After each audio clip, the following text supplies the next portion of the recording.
Hello and welcome to Dateline Lagos on Channels Television. I'm Ayotunde Balogun. On the program, Lagos State launches 20-year tourism master plan, advocates gender equality, a look at the Badagry Expressway project, and the 2021 Lagos Public Service Celebration. The Lagos State government has launched a 20-year tourism master plan and policy that will help reform the sector for the benefit of all. Let's take a listen. A tourist master plan and policy which seeks to make Lagos State a top 5 tourism hub in Africa is the reason for this gathering at the Adeyemi Burial Hall in Alausa, Ikeja.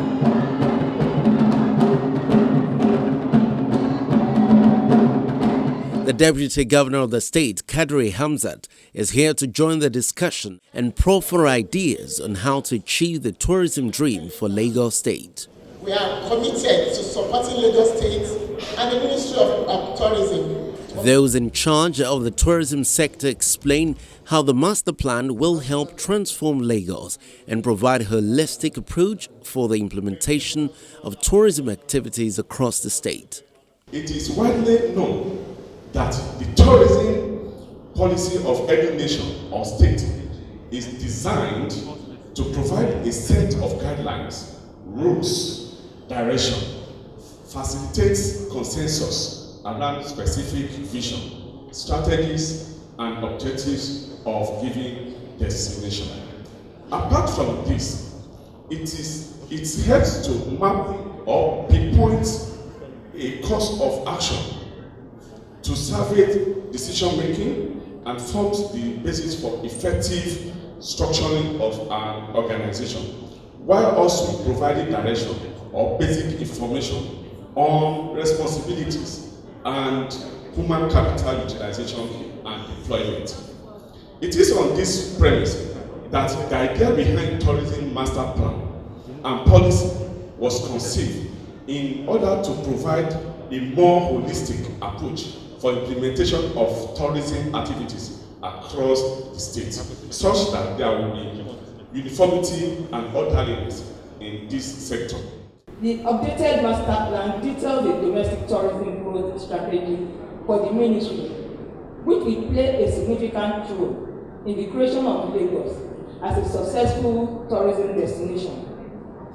The master plan will further transform Lagos into a major African tourism and entertainment hub by exploring and promoting the potentials that abound in the state, as well as integrating the thriving entertainment and art industry as a vital platform to attract visitors and create jobs in the state. The tourism master plan developed for Lagos State proposes a bold and audacious vision for Lagos for the next 15 to 20 years. And our vision in Lagos is to be one of the top 5 urban tourism destinations in Africa and be recognized as the face of art in Africa for its multiple creative and innovative tourism products and experiences. Then the Deputy Governor takes the stage and launches a 20-year tourism master plan and policy that will promote ease of doing business as well as attract more tourists to Lagos. We need to harness this untapped tourism potential necessitated development of both the master plan and then the policy. This policy of these documents were developed in concert with relevant stakeholders in the tourism industry. And our administration truly appreciate their efforts and of course their contribution. It was reviewed to align with our quality trust, especially with entertainment and tourism pillar under the team's agenda, so that there is no collision, only collaboration. With these documents in place, efforts in the tourism sector will now be directed to 6 strategic areas, which the Honorable Commissioner has mentioned, and I think Dr. Okupe. That is culture and heritage, film, art and entertainment, business and arts, beach and leisure, nature and adventure, and medical and wellness. Considering the fact that all these 6 areas of focus have not been fully harnessed for economic and tourism value before now. Our administration is determined to focus on these areas, which we know will change the narrative in the tourism activities across the state going forward. The federal government welcomes the initiative and says it is time for everyone to join hands and develop the tourism sector. The economy of Lagos will allow you to practice domestic tourism. Domestic tourism is 6 times the volume of international tourism.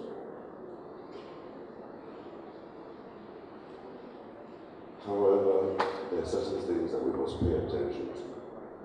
What is being done at the local government level must be echoed at the state government level, must be echoed at the federal level for tourism to be meaningful in Nigeria.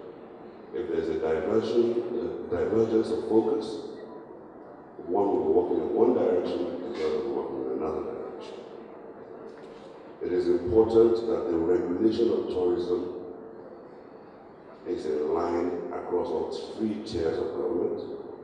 It is definitely required that the taxation of the tourism industry is in line in all 3 tiers of government, and of course the legislation.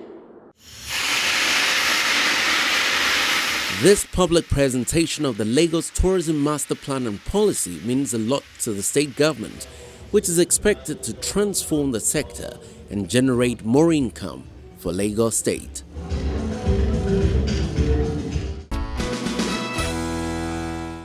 This time we turn our attention to gender equality. Now, this indeed is a concern for the Lagos State government, and there are calls for collective responsibility to ensure that women are not held back in any way. The call for gender equality and gender access is the reason for this gathering in Lagos State. Women's economic empowerment is a crucial pillar. It's the 2021 Women Affairs and Poverty Alleviation Conference. They are here to discuss women in the evolving world, the challenges and opportunities that confront those in the public and private sector. First, the State Commissioner for WAPA speaks on what the ministry has done to defend the cause of women in the commercial city.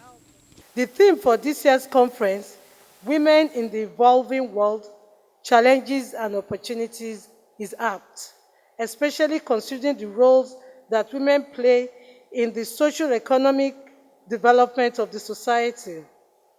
While Western societies have seen women actively achieve gender equality, other less developed countries see women fighting for their basic rights.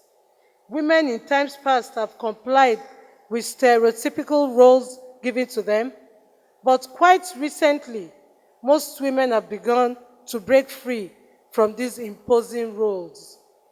The ministry has organized a series of skills acquisition and empowerment programs in its 19 skills acquisition centers spread across the 3 senatorial districts in the state. About 20 skills are taught in all the centers.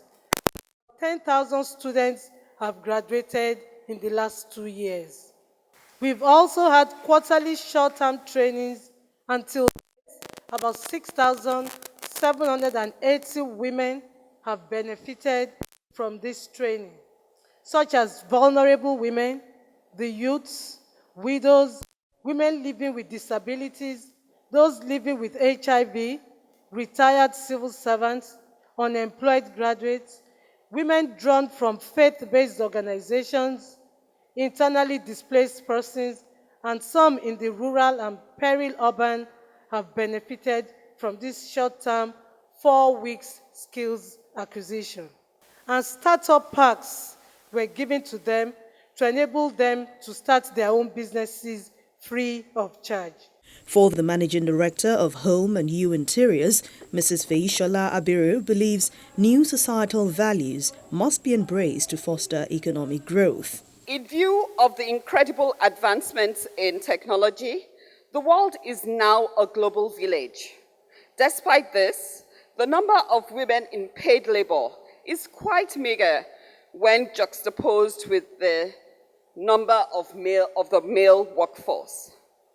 Women are half of the world's population and unleashing this require access to decent, good, and quality paid work, as well as gender-sensitive policies and regulations.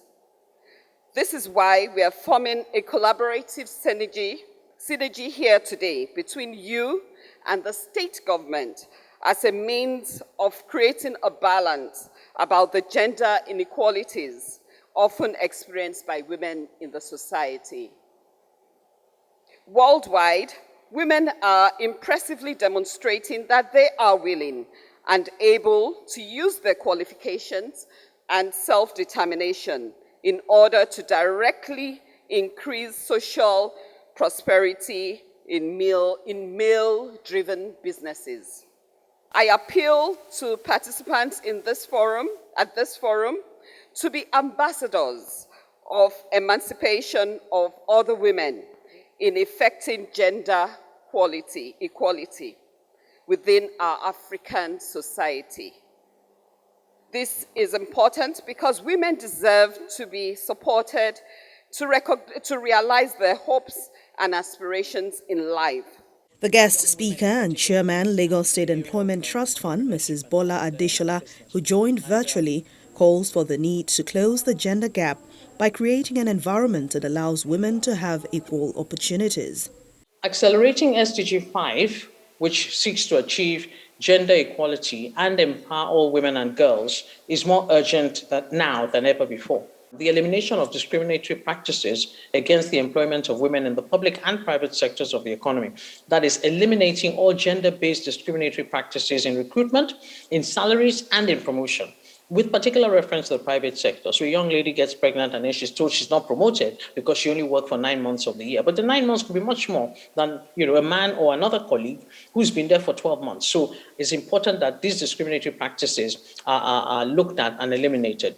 Of course, increased diversity in hiring, modifying job descriptions to promote gender equality, pay audits, and to close the gender pay gap that we see increasingly in many organizations, because somehow men negotiate pay better, and you find that the gaps with women are wider. Updating organizational training, that is especially in gender discrimination and inequality, actually teaching people how to have conversations that have to do with gender. Of course, promoting work-life balance and increasing flexibility, particularly for women. Providing mentorship opportunities, both in the public and in the private sector.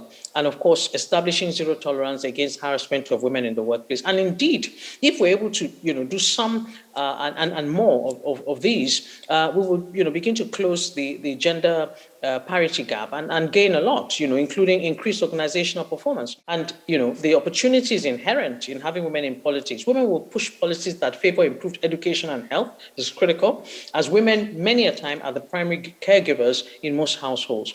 It would also help to build and sustain strong and vibrant democracies when you have, the genders that constitute society, both working towards improving the society and, of course, improving the rates of economic development and the fight against poverty. So that we are clapping with both hands in national development.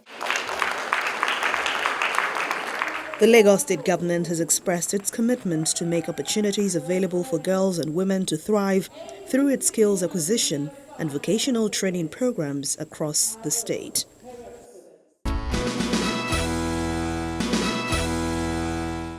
Let's talk infrastructure development. Relief beckons as the Lagos State government expressed its determination towards the delivery of the Lagos to Badagry Expressway project by December 2021. Lagos Badagry Expressway is the Nigerian section of the Trans-West African Coastal Highway. The expressway connects Lagos to Semeboda, leading to Benin Republic. The reconstruction of the Lagos portion of the expressway began in 2010 with an aim to expand the road from 4 lanes to 10, but not much was achieved. The administration of Governor Babajide Sanwo-Olu is interested in completing the project, and so he visited the area in June 2019, assuring the public of fixing the road. From here to here. Yes, to them. Both sides. Where? Both sides. So this one, right? Yeah, this is me. And What is from down to? This is fun. This is fun. This is not. It's okay. So One this side, one that side. Yes. Okay, so it's from here to that. Yeah. This post, this post, you can this place. From Maza up until here, up to the junction of Iba, there's a lot of work that still needs to do. To Okokomaiko, there's a lot of work that needs to be done. That's why we're here working with Messrs. CCC. Right? You can see we've been to their yard as well. Right? So in this month of June, by the grace of God, they will be moving to site. Work will commence on this road in this month of June. All of the T's and I's we're going to cross and dot will start work this week to ensure that we close up all of our conversations, because it's been neglected for almost 4 years, over 4 years now. So there's a lot of, we've seen a lot of road failures already, right? And so, but we need to quickly bring respite and positive respite to our people that are on this corridor. 6 months later, in January 2020, the Lagos-Badagry Expressway wears a new look, and the Agboju Trade Fair Roads is delivered. Exactly 6 months. If you recall, in July, nobody could stand on where we're standing right now. We could not even access this part of the road at all.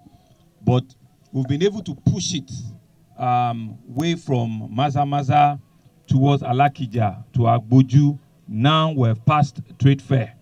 And so we have kept faith with our promise, and our contractors have also measured up to work.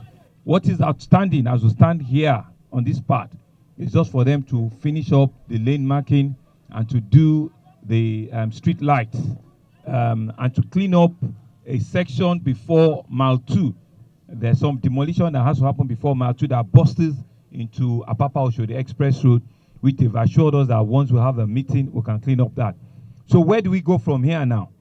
We have about 4.7 kilometers from here to get to Lasu Gate, which is the next phase of work.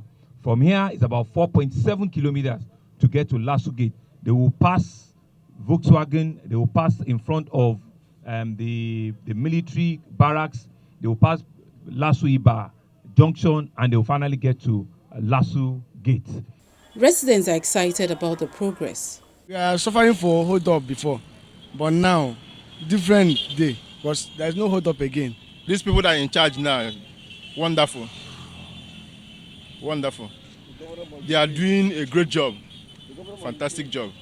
Honestly, we don't go to the past. It was terrible. It was horrible. You see people sleeping here days on the roads. It's destabilized a lot of things. But today, from what we have seen, honestly, it gladdens the hearts. We have seen that there is hope. We have seen lights in the tunnel. Let them still continue with this speed, and they are moving. With this speed, they are going with this speed. I believe by in the next 2-3 years, there will be a great change in this environment. It will boost industry, it will boost commerce, it will boost social life. For easy execution, the project was divided into 3 phases: Eric Moore to Maza to Okokomaiko, and Okokomaiko to Badagry. The Lagos-Badagry Expressway is also another project that we met on ground, but we were determined to finish it. We then decided we'll work in phases. Phases in Chwebu, in easy bites. So we told ourselves we'll challenge ourselves from Trade Fair, we'll try to get to Lasu. And I'm glad from Trade Fair, we finished that Trade Fair. Mr. Gov was in January, he was at the 1st of January, it was at the inspection tour where he promised the people that we will try to get to Lasu come December. So one lane from the DSS, about 1 kilometer of the lane on the left-hand side, Lagos bound, about 1 kilometer is ready. The portion that you have that is not completed in that delivery to Lasu, as he said, is because of the Alakija flyover that is being constructed there. It's expected that by August, that flyover around Alakija will have been finished. So bringing to pass what exactly he said, because we're committed. We stand by our word. It's about integrity. So if we say we will do this, and that's exactly what we have done, leaving the remaining stretch that will get to Okoko.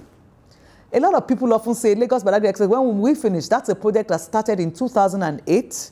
So it's 13 years now. But one thing that people forget is that Lagos-Badagry Express actually starts from Eric Moore and stops at Semebodo. but the Lagos state government is only taking from Eric Moore to Okoko end, where our blue line actually also terminates, where the bus station is. So we're not committed as a state to the entire project. But the ordinary Lagosian or the ordinary citizen, once they hear Lagos Badagry Expressway, they will say that. So we're taking responsibility for the much we have planned to do. Presently, the first phase of the project is completed, while the second phase is over 70% done. The trade fair to Okokomaiko route is 80% completed, built to also accommodate the Lagos bus BRT transit system. How we wish that the tempo should be kept on, so that at least this suffering will be reduced. We thank the government and ask them to increase their tempo so that work will be perfected soonest. Before, you could not stand here. You can't stand here before. You can't even move your car. But now we could move our car from here to there. We could move around now. Before we can't. So we say kudos to the governor and say kudos to the CCC. The bridge was our most concern, and we see the hand of the bridge. That is not affecting everybody. Even it's not affecting the marketers. They are so considerate. So we love it. The contractor in charge says the Mautu to Okokomaiko has been completed and is working to deliver the project before the end of this year. We are planning to complete the main road by the December of this year, 2021, with the support of all the stakeholders. Currently, we have completed from the Maitu to the works and open to the public for use. And also, we already completed from the Maitu to the Okokomaiko service line of Lagos boundary, and also open to the public to use. There is a commitment by the Lagos state government to deliver the Lagos Badagry Expressway by end of 2021 to reduce traffic congestion, enhance social-economic activities, and create a faster gateway to other West African countries. Finally, on Dateline Lagos, the Lagos state government celebrates outstanding public servants for their exemplary role in the state, and the head of service, Mr. Hakeem Muri-Okwonla, urged the awardees at the 2021 grand finale not to rest on their oars in service delivery. It's the 2021 Lagos State Public Service celebration designed to appreciate the contributions of public servants in delivering good governance to the people.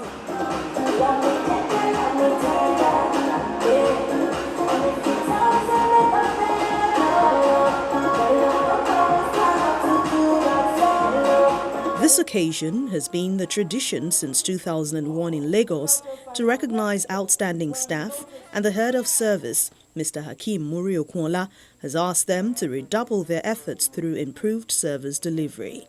The commemoration of this year also provides another opportunity to appreciate and celebrate the various contributions of Lagos State public servants to quality public service delivery, evidenced by an unprecedented monumental achievement recorded by the current administration to date. In this 14th edition, a total of 900 officers have been honored in continuation of the beautiful tradition of excellence. As I congratulate all awardees, I urge you not to relent or rest on your oars, but rather encourage you to continue to exhibit the high sense of responsibility, diligence, commitment to duty, and unalloyed loyalty for which you will be honored today. As the popular saying goes, many are called, but only a few are chosen. I therefore urge you all to redouble your efforts, recommit yourselves through improved service delivery in the coming years. To whom much is given, much more is expected. In the same vein, it is my hope that this event will serve to motivate other members of staff to continue to put in their best in their various ministries, departments, and agencies, in the knowledge and assurance that their contributions will neither go unrecognized nor go unrewarded someday.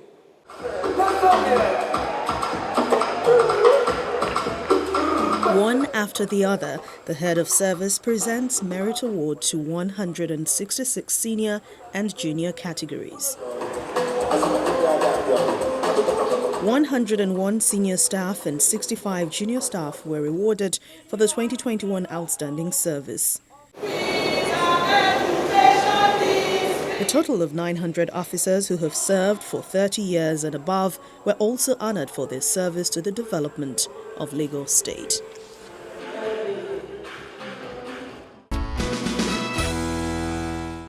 That's the program for this week. As always, thank you so much for watching. I'm Ayo Tunde Balagum. Until we come your way again next time, please stay safe.